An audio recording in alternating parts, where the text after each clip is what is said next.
Assalamualaikum warahmatullahi wabarakatuh. Waalaikumsalam warahmatullahi wabarakatuh.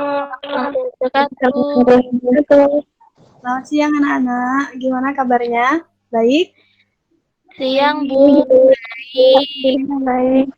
Oke, sehat-sehat semua ya? Alhamdulillah.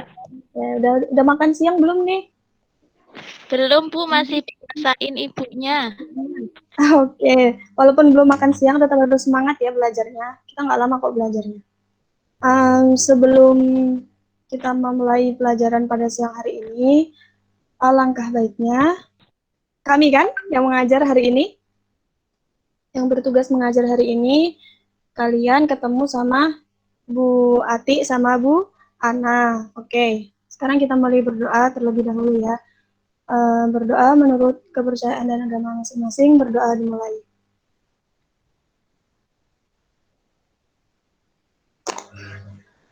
Baik, terima kasih. Yang belum selesai, monggo dituntaskan terlebih dahulu doanya. Sudah? Sudah, Bu. Alhamdulillah, sudah, Bu. Hey. Oh iya, untuk mengecek semangat kalian nih di siang-siang kayak gini, meskipun panas, meskipun mendung, meskipun ya sinyal semoga aja stabil ya. Kita cek dulu dengan jargon. Jargonnya kita apa, Bu Ana? Nah, jargonnya kita kalau kita bilang sejarah, kalian langsung bilang ya, mantap jiwa. Tapi harus semangat ya. Oke, bisa ditunjuk mungkin Bu Ana siapa yang memimpin atau ketua kelasnya juga boleh. Oke, ketua kelasnya juga nggak apa-apa nih. Ini deh, Puspita nih, yang mimpin nih. Oke, Siap, Mbak Bu. Puspita. Ya, dimulai ya. 1, 2, 3. Sejarah. Mantap jiwa. Mantap jiwa. Yeay. Yang lain mana ini kok nggak ada suaranya? Kendala sinyal kayaknya, Bu deh. Kendala sinyal. Ya udah Bu, langsung aja kita siang ini tuh mau belajar apa sih? Bentar, Bu, kita absen terlebih dahulu gimana, Bu? Anak-anaknya Oke, siapa boleh, aja boleh. yang hadir? Oke, boleh. Silakan Bu Ana bisa mengabsen terlebih dahulu. Oke ya, kita absen ya.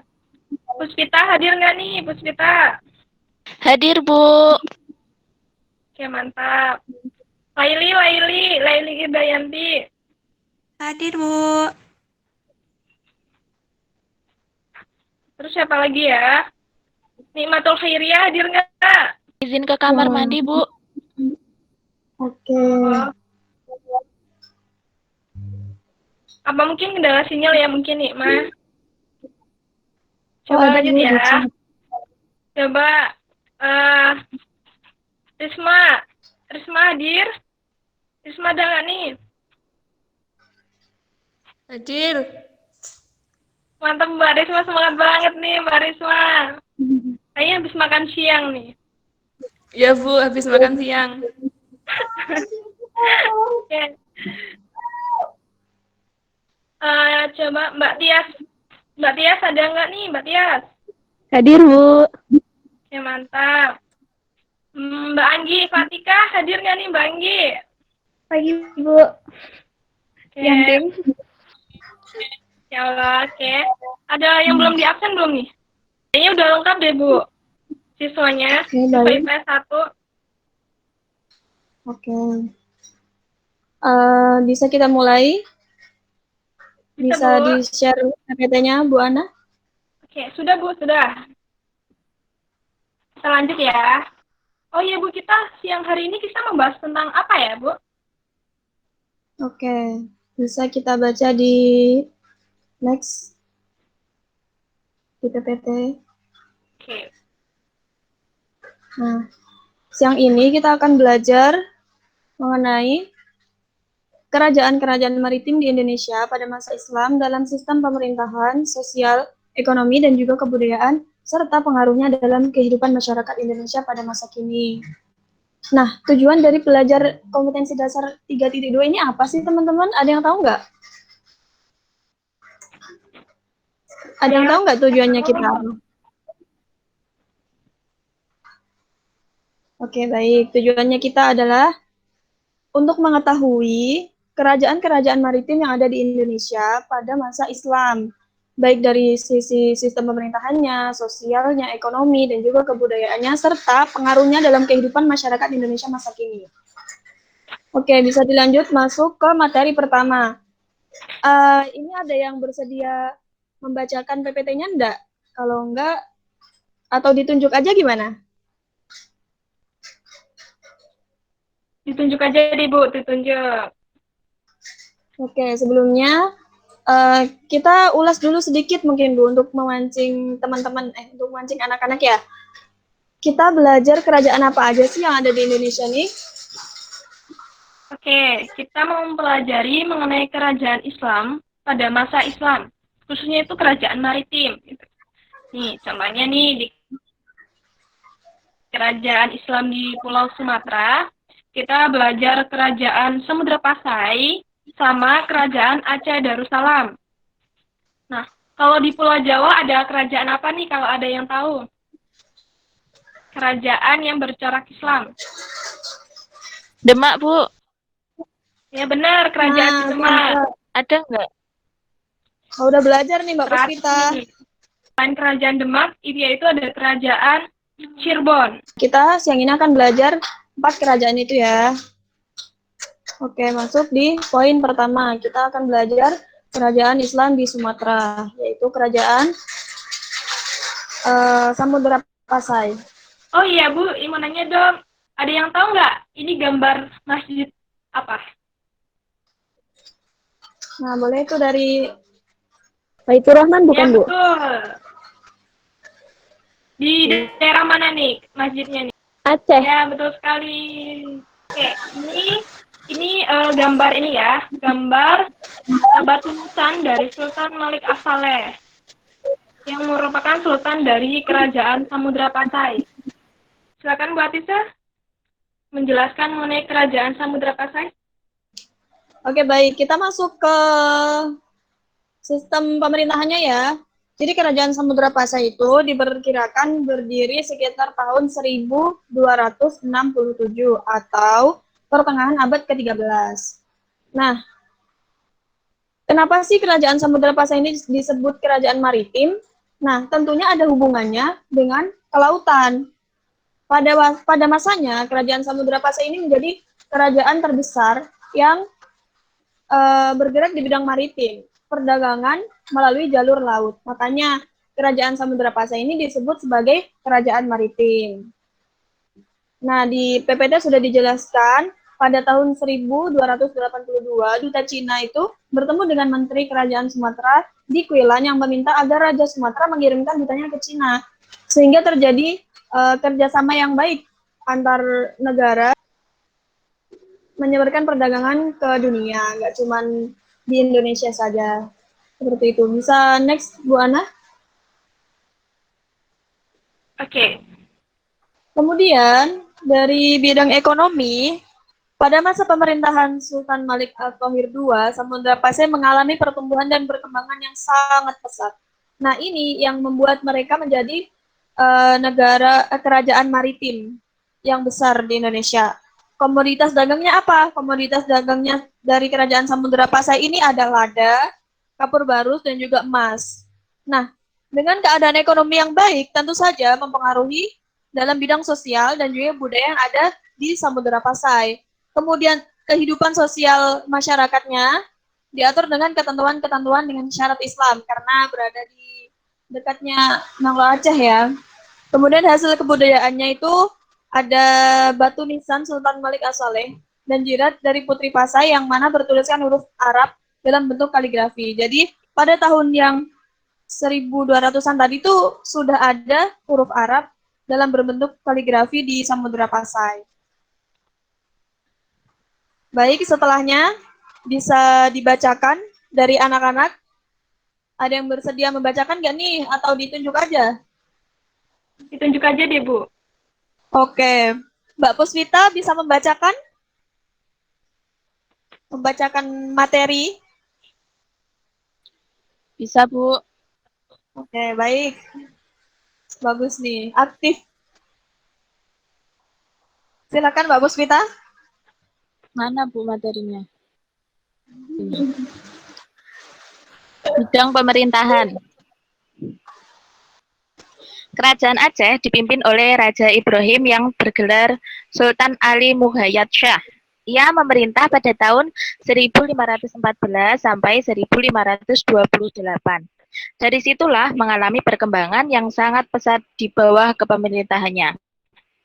Sultan Alauddin Riayat Shah tahun 1573 sampai 1568. Usaha-usahanya adalah mengembangkan kekuatan angkatan perang, perdagangan, dan pengadaan hubungan internasional dengan kerajaan Islam di Timur Tengah seperti Turki, Abesinia atau Ethiopia, dan Mesir. Pada 1563, ia mengirimkan utusannya ke Konstantinopel untuk meminta bantuan dalam usaha melawan kekuasaan Portugis. Kemajuan Kesultanan Aceh Darussalam pada masa pemerintahan Sultan Iskandar Muda mengundang perhatian para ahli sejarah. Di bidang politik, Sultan Iskandar Muda telah menundukkan daerah-daerah di sepanjang pesisir timur dan barat. Demikian pula Johor di Semenanjung Malaya telah diserang dan kemudian mengakui kekuasaan Kesultanan Aceh Darussalam. Sudah, Bu. Oke, terima kasih Mbak Puspita. Ada yang mau ditanyakan nggak mengenai bidang pemerintahan dari Kerajaan Aceh Darussalam? Mungkin ada yang belum paham mengenai yang tadi dibacakan oleh Mbak Puspita. Oke, kita lanjut aja ya. Kayaknya udah pada paham nih mengenai bidang pemerintahan dari Kerajaan Aceh Darussalam. Nah, sekarang mau bahas mengenai bidang ekonomi dari Kerajaan Aceh Darussalam. Kenapa sih Kerajaan Aceh Darussalam itu kayak sukses makmur kayak gitu ya rakyatnya dalam bidang perdagangan? Ada yang tahu? Apa Bu tadi? Ini kenapa Kerajaan Aceh itu bisa menjadi kerajaan yang makmur dan sistem perdagangannya tuh maju kayak gitu. Letaknya strategis, Bu. Nah, betul. Ada lagi? Selain itu ini ya, karena Kerajaan Aceh Darussalam itu masuk ke dalam jalur perdagangan gitu ya. Oke, lanjut ya. Kerajaan Aceh itu mengimpor porselin dan minyak wangi dari Timur Tengah, sutra dari Cina, maka dengan adanya kegiatan ekspor-impor itu membuat perekonomian di Kerajaan Aceh terus mengalami perkembangan gitu. Jadi nggak cuma mereka itu berdagang di Kerajaan Aceh, akan tetapi juga melakukan hubungan kerjasama agar ada pemasukan kayak gitu di Kerajaan Aceh. Nah, selain itu ya, kita bahas mengenai bidang sosial dan budaya dari Kerajaan Aceh Darussalam. Kerajaan Aceh Darussalam tuh kayak terbagi menjadi 3 golongan. Yang pertamanya itu ada golongan bangsawan, itu termasuk kayak sultan dan keluarganya. Dan golongan yang kedua itu dari turun. Jadi kayak ada kayak menterinya gitu-gitu. Itu masuk golongan 2. Termasuk bangsawan juga. Dan golongan 3 itu dari rakyat gitu. Rakyat biasa. Jadi nanti rakyat biasa semua mah kalau ada masalah nanti langsung bilang kayak gitu ke bangsawan. Nanti bangsawan bisa bilang ke sultan gitu untuk mengatasi masalah itu gitu. Nah, kita lanjut ya. Dari seni bangunan Kerajaan Aceh Darussalam itu di segi arsitekturnya itu mengalami kayak perkembangan. Contohnya arsitektur di bidang istana, terus di masjidnya. Kalian udah tahu kan masjid yang udah berdiri megah sampai saat ini, yang tadi gambar di awal, yaitu Masjid Baitur Rahman, yang dibangun pada masa Sultan Iskandar Muda. Gitu. Udah ada yang pernah ke ini nggak? Ke Masjid Baitur Rahman? Belum, Bu. Oke, mungkin besok ya kita bisa ini melakukan kunjungan ke sana ke Aceh biar kita tahu Masjid Baitur Rahman tuh kayak gimana. Boleh, Bu. Oke, mungkin di semester depan ya kita rencanain. Lanjut ya, yaitu mengenai kerajaan Islam maritim di Jawa. Ini menurut kalian gambar dari Masjid peninggalan dari kerajaan mana nih? Ada yang tahu nggak? Ada yang udah Demak, Bu. pernah? Nah, mungkin tahu ya itu gambarnya masjid mana? Pernah ke Atau sana, Bu. Oh wah, iya, udah pernah pernah. ke sana. Masya Allah. Ada apa aja Mbak di sana? Sudah Ada pernah ke masjid, Bu. Oh iya. Sudah pernah Ya ke bener ya. museumnya belum? Di sebelah masjid ada yang tahu nggak ada apa? Nah, di sebelahnya masjid itu ada museum juga ya, museum dari Kerajaan Demak dan peninggalan-peninggalannya. Dan di belakangnya itu ada makam dari para apa ya sultan dari Kerajaan Demak. Kalau yang samping nih, udah ada yang pernah ke sini belum?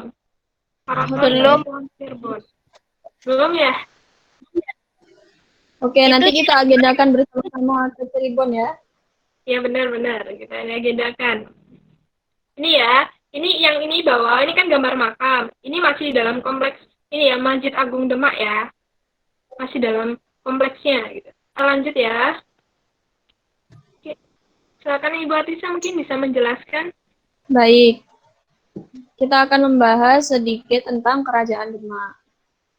Nah, seperti yang kita tahu, kerajaan Islam di Demak salah satunya adalah Kerajaan Demak. Nah, Kerajaan Demak ini muncul bersamaan dengan runtuhnya Kerajaan Majapahit. Kerajaan Majapahit itu menjadi peluang Kerajaan Demak untuk menyebarkan agama Islam di Pulau Jawa. Jadi dulu itu Kerajaan Demak itu belum terkenal. Nah, setelah Majapahit runtuh, karena Majapahit itu kerajaan terbesar dulu pada masanya, ketika runtuh, kemudian memberikan peluang bagi kerajaan-kerajaan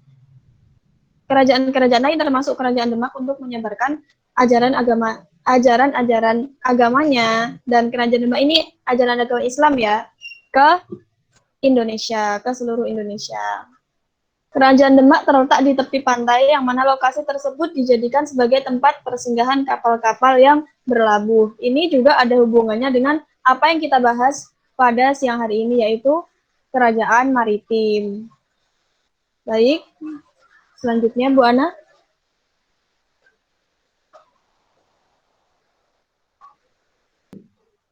Kayaknya udah mulai ini deh, udah mulai loyo ya anak-anak ini. Kayaknya bisa kita coba jargon Bu Ana untuk ngecek semangatnya Boleh, boleh. sebelum kita lanjut. Oke. Siapa nih yang mau mimpin? Siapa nih yang mimpin? Tias, Bu. Oke, Mbak Tias boleh dipimpin dong jargonnya. Ngecek mana sih yang masih mendengarkan ini? Atau ditinggal tidur nih jangan-jangan. Sekarang nih Bu. Ya, Ya sekarang. boleh. Sejarah. Mantap jiwa. Mantap. Yeay. Kayaknya Aduh, masih yang lain. kurang deh, Bu. Masih kurang deh. Oke, diulangin lagi ya. Mbak Alfianti nggak ada suaranya ini. Oke, Ya, mungkin nih. bisa diulangin satu kali lagi ya, Mbak Tias. Oke, Bu. Sejarah. Mantap, jiwa. Mantap jiwa. Oke, baik. Terima kasih. Bisa kita lanjutkan ya. Bidang pemerintahan Kerajaan Demak. Kerajaan Demak yang pertama itu dipimpin sama raja siapa sih? Ya, raja yang pertama tadi yang ada di gambar itu adalah Raden Fatah. Beliau bergelar Sultan Alam Akbar Al-Fatah. Raden Fatah ini memerintah Demak dari tahun 1500 sampai 1518. Wah, cukup lama ya. Pada tahun 1513, Demak mengirimkan armada lautnya yang berkekuatan 100 kapal untuk menyerang Portugis di Malaka yang dipimpin oleh putra Raden Fatah, yaitu Patih Unus. Kemudian, Raden Fatah itu meninggal pada tahun 1518 dan digantikan oleh putranya, yaitu Patih Unus. Pada masa pemerintahannya, armada laut semakin kuat. Ya, kuat banget, makanya masuk dalam kategori kerajaan maritim. Kemudian, pada masa pemerintahan di Kerajaan Demak, ada masa ketika dipimpin oleh Sultan Trenggono. Di Jawa itu Sultan Trenggono ya. Dia merupakan sultan yang bijaksana. Pada masa pemerintahan Sultan Trenggono, kerajaan Demak mencapai puncak keemasan dan dapat memperluas wilayahnya hingga ke Jawa dan Jawa Barat dan Jawa Timur. Kita lanjut ke slide setelahnya, Bu Ana. Mungkin bisa dijelaskan lebih ya, Bu Ana. Kenapa? Sepertinya bisa ditunjuk aja gitu yang membacakan. Oke, boleh. Coba, Risma Nur, masih hadir nggak ya? Masih ada nggak ya? Ya, Bu. Coba deh baca ini ya, yang slide mengenai bidang ekonomi dan bidang sosial dan budaya. Ya, siap. Semuanya ini, Bu. Ya, Oke. Bidang ekonomi. Demak melakukan perdagangan. Selain itu, Demak juga memiliki peran sebagai penghubung antara Malaka dengan Indonesia bagian timur, yang mana merupakan daerah penghasil rempah-rempah. Poin kedua, Demak juga dikenal sebagai kerajaan pengekspor beras yang merupakan hasil utama kerajaan Demak. Selain itu, juga gula, palawija, dan kelapa. Lalu, di bidang sosial dan budaya, masyarakat pada masa Demak dibagi menjadi 3 golongan, ialah golongan raja, bangsawan, dan rakyat umum. Selain itu, para wali dan ulama juga memiliki kedudukan yang penting di dalam kerajaan Demak. Poin keduanya, peninggalan kerajaan Demak ialah Masjid Agung Demak. Ukiran yang terdapat pada 8 tiang dan pintu masuk 4 soko guru di itu ketutupan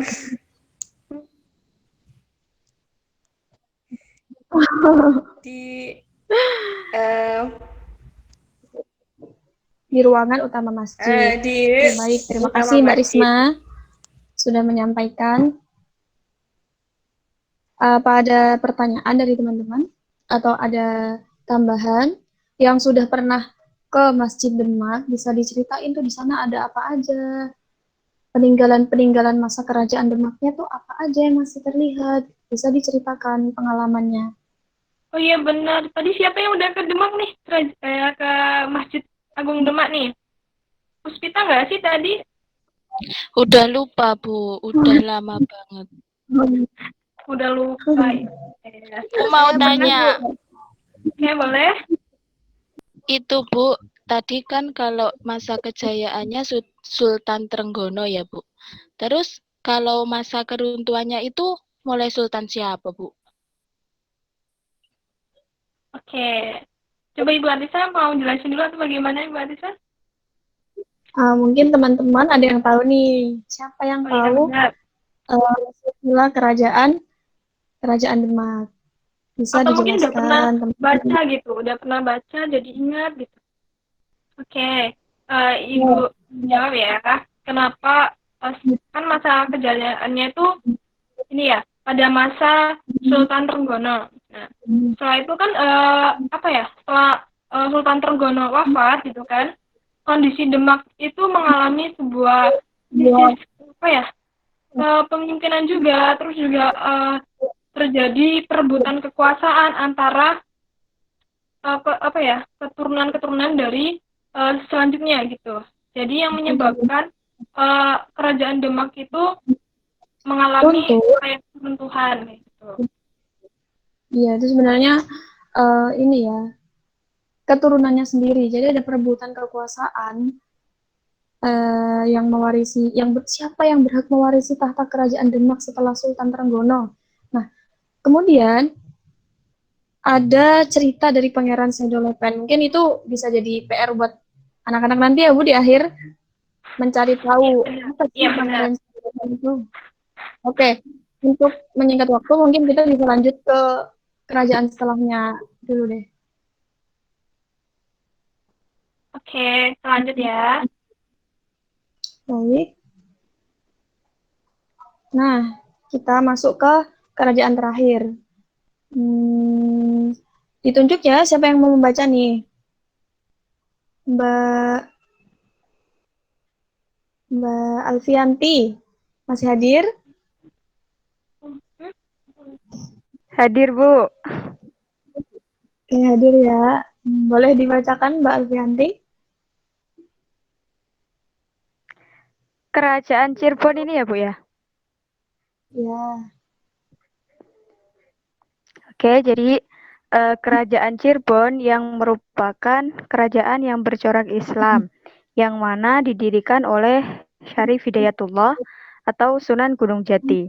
Dalam melakukan penyebaran agama Islam ke arah barat, Sunan Gunung Jati bertemu dengan Pangeran Cakrabuana yang merupakan keturunan dari Pajajaran yang kemudian memeluk agama Islam. Nah, Pangeran Cakrabuana berkedudukan di istana Pakung Wati di Cirebon yang kemudian diberikan kepada Sunan Gunung Jati. Kemudian Sunan Gunung Jati memisahkan diri dari Pajajaran dan membangun kerajaan Cirebon sebagai kerajaan Islam. Baik, terima kasih Mbak Alfianti. Ya Bu, sama-sama. Nah, kemudian kita masuk ke sistem ekonomi dan sosial budaya. Masih bidang pemerintahan ya. Ya, Bu, masih bidang pemerintahan.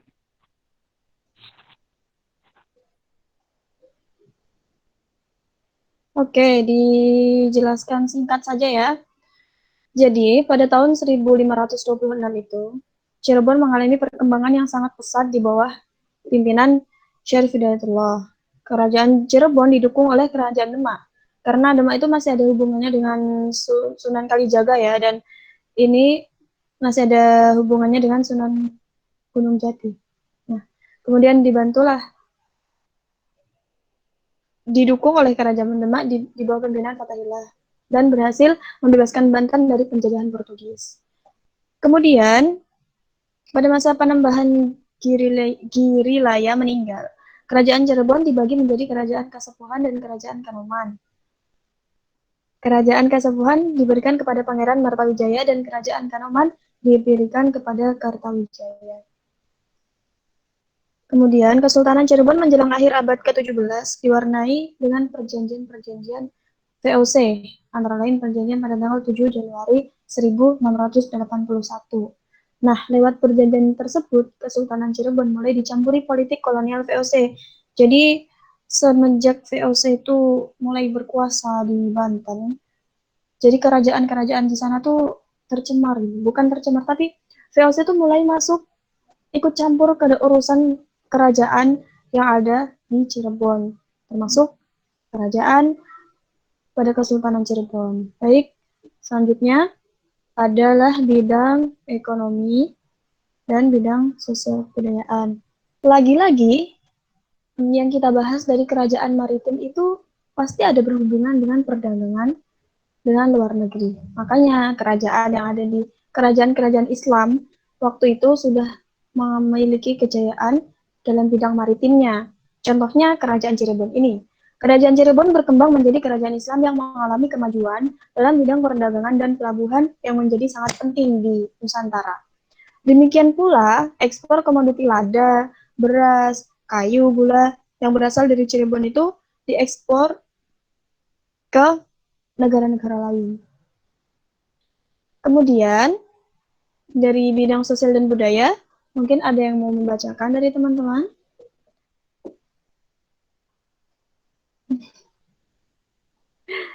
Oke, baik. Dilanjutkan saja ya. Kerajaan Cirebon terdapat berbagai kelompok masyarakat yang bertempat tinggal di bawah kekuasaan Cirebon. Dan Kerajaan Islam Cirebon memiliki seni ukir dan seni bangunan yang indah. Dan juga seni kaligrafi yang menjadi peninggalan dari Kerajaan Cirebon. Nah, kita udah sampai di akhir materi pelajaran kita siang ini. Bisa screen selanjutnya, Bu Ana? Oke. Sebelum kita bahas mengenai tugas kelompok nih, ada kuis. Baik, mungkin bisa menjelaskan kuisnya. Oke. Nah, kita ada kuis nih. Asik dong, harus semangat semuanya teman-teman. Nanti Oh iya, tadi Ibu kayaknya udah share link di room chat. Ada link kuis untuk siang hari ini, bisa kalian kerjakan sebentar. Soalnya cuma 8 dan itu mudah sekali, sudah dibahas semua dalam pembahasan kita siang ini. Jadi mungkin 10 menit selesai, nggak ada 10 menit lah ya. 5 menit mungkin selesai. Jadi bisa kita teman-teman teman-teman klik dulu link yang ada di room chat. Saya kirim Mungkin ulang bisa ya. dikirim ulang, Bu. Boleh langsung dikerjain ya, Bu? Boleh, Baik, boleh. sudah ada ya. Ini ya, nggak masuk ke penilaian. Nanti yang masuk ke penilaian itu penugasan buat minggu berikutnya. Tugas kelompok. Boleh, Bu.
Oke, gimana? Udah pada ngisi belum nih?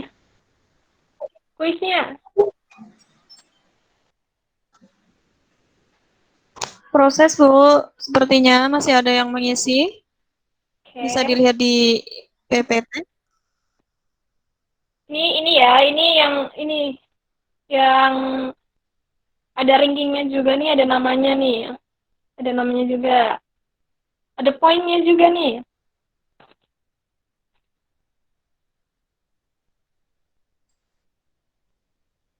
Nah, yang tadi menyimak dari awal sampai akhir pasti bisa mengerjakan dengan baik.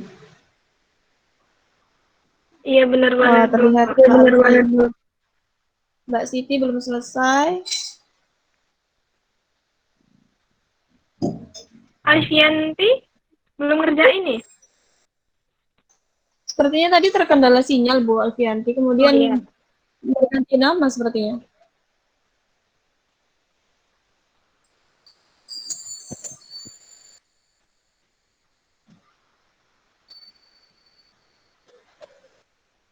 Kayaknya nih deh, pada nggak pada nyimak nih. Banyak yang merah-merah. Apa mungkin ini ya, Bu ya? Apa udah siang ya? Jadi lapar gitu ya, jadi kurang fokus. Wah, ya, bisa jadi itu ngantuk ya. Atau Iya, sambil benar. tidur. Ya begitulah Bu ini. Belajar online ya nggak apa-apa lah disambi. Yang penting sehat-sehat semua ya.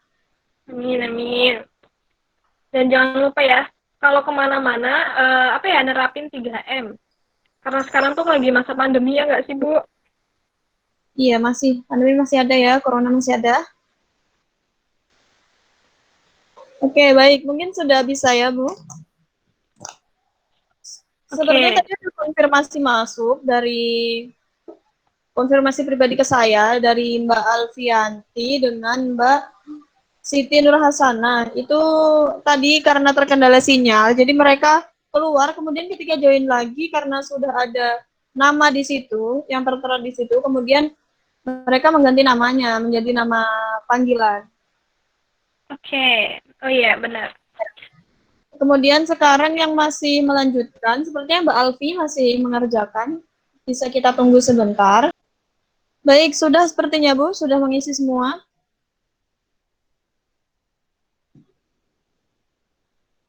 Sepertinya sudah mengisi semua. Terlihat peringkat pertama Mbak Anelia. Wah, yang Oh, mendengar Masya Allah ya. beri Kayaknya Mbak Ana ini memperhatikan dari awal deh. Jadi bisa menjawab, ya kan, menjawab semuanya. Oke. Nggak apa-apa, yang lain tetap semangat, belajar lagi. Kita kembali ke materi, Bu. Oh, atau ini, mengulas dulu deh. Tapi sepertinya tadi dari awal itu yang paling aktif Mbak Puspita, bisa Oh iya, menyampaikan benar. kesimpulan, kemudian nanti ada apresiasi dari Bu Ana. Boleh? Silakan Mbak Puspita memberikan kesimpulan dari pembelajaran pada siang hari ini ya nggak sih Bu Atisha? Yang dari tadi ini loh, aktif banget. Iya.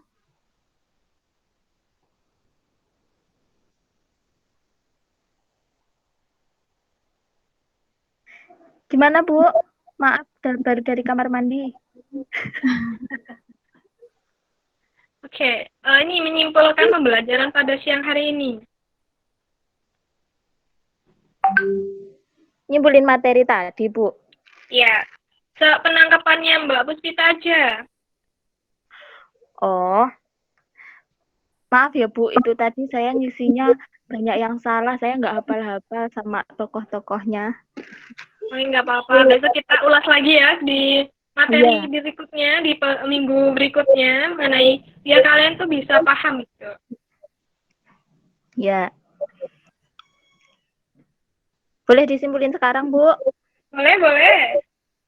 Ya, jadi tadi kita mempelajari kerajaan-kerajaan maritim, di antaranya Samudra Pasai, Aceh, Demak, Cirebon, Gorontalo. Nah, untuk kerajaan Samudra Pasai sendiri itu tadi kalau nggak salah ada Malik At-Tahir II. Terus yang kerajaan Aceh itu ada Sultan siapa ya Bu tadi? Lupa lah, pokoknya yang di Aceh itu ada Masjid Baitur Rahman Bu, yang itu didirikan Sultan Iskandar Muda. Terus yang di Demak itu lahirnya ketika kerajaan Majapahit runtuh. Nah, terus Demak itu juga pengekspor beras. Di Demak ada Raden Patah. Terus puncak kejayaannya pada masa Sultan Trengganu. Terus yang di Trenggono Cirebon ya. itu Trenggono. Iya, Bu. Terus yang di Cirebon itu didirikan Syarif Hidayatullah yang biasa disebut Sunan Gunung Jati ya, Bu. Iya, Nah, betul.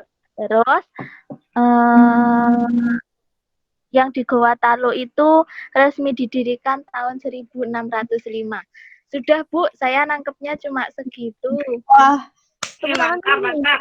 Tepuk tangan nih buat Mbak Puspita nih, udah keren nih, udah menyimak dari awal sampai akhir. benar-benar Masih seperti semangat pula ya. Keren, keren, keren. 100 nih, atau nilai A nih buat Mbak Puspita. Terima kasih, Bu. Oke. Sebelum sebelum pembelajaran pada siang hari ini kita tutup ya, biar kalian bisa istirahat dan mengikuti pembelajaran berikutnya. Ibu ini ada mau membagi tugas kelompok nih. Kelihatan nggak nih tugasnya? Nah, biar lebih ingat buat evaluasi kalian yang tadi belum bisa mengerjakan kuisnya, yang belum banyak yang masih salah, nggak apa-apa. Nah, melalui tugas kelompok ini kalian bisa lebih tahu mengenai sejarah kerajaan Islam maritim di Indonesia, di Nusantara. Oke, bisa dicatat dulu tugasnya. Oke, biasanya Bu kalau zaman sekarang tuh nggak perlu dicatat deh Bu. Oh, ya. Cuma Screenshot. tinggal screenshot atau di foto gitu, udah selesai. Baik. Nanti jelasin dulu ya, biar kalian paham nih mengenai tugasnya. Kalian nanti dibagi nih, setiap kelompok tuh ada 2-3 orang siswa ya. Nah, kalian tuh menjelaskan mengenai kayak boleh nih kayak tadi ya kan ada Masjid Agung Demak, terus ada Kesultanan Cirebon, terus Masjid Baitur Rahman. Nah, kalian bisa menjelaskan atau bahkan bisa peninggalan-peninggalan dari kerajaan Islam yang bercorak maritim yang lainnya gitu. Apa sih yang poin-poinnya yang harus dicatat gitu kan? Nah, yang pertama itu kalian harus menjelaskan letaknya, disertai dengan denah, terus dikasih mengenai sejarah singkatnya bangunan itu, dan fungsinya itu buat apa sih gitu kan. Nah, tugasnya itu bentuknya apa sih? Tugasnya itu bentuknya makalah sama PowerPoint. Jadi nanti kalian bikin makalah sama PowerPoint, nanti presentasiin di pertemuan berikutnya gitu. Waktunya itu 2 minggu ya, 2 minggu untuk mengerjakan tugas kelompok ini. Udah paham belum nih mengenai tugas kelompoknya? Mau tanya, Bu. Iya, boleh. Itu kelompok tadi 2-3 orang, Bu. Iya, betul. Itu udah ditentuin ya, Bu? Nanti mungkin minta tolong ya Mbak Suspita buat mengkoordinasi teman-temannya buat bagi kelompoknya. Jadi terserah dari kelas IPS IPS 11 IPS 1. Mau baginya itu kayak gimana? Oke, Bu. Oke, baik. Sebelum ditutup Bu, kita jargon gimana? Iya, benar banget. Kita jargon dulu ya. Siapa nih yang mimpin, Bu? Oke, kemudian kita jargon, kemudian kita tutup pembelajaran pada siang hari ini. Oke, bareng-bareng ya teman-teman.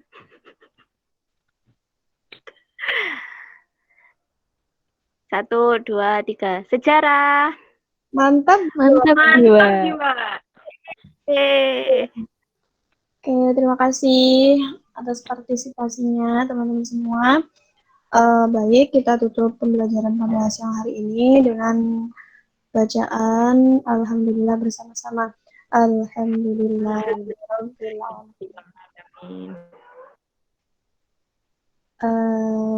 Jangan lupa untuk tugasnya dikerjakan dan bisa diulas lagi materi yang sudah disampaikan. Akhir kata, kami mengucapkan terima kasih dan mohon maaf. Assalamualaikum warahmatullahi wabarakatuh. Waalaikumsalam warahmatullahi wabarakatuh.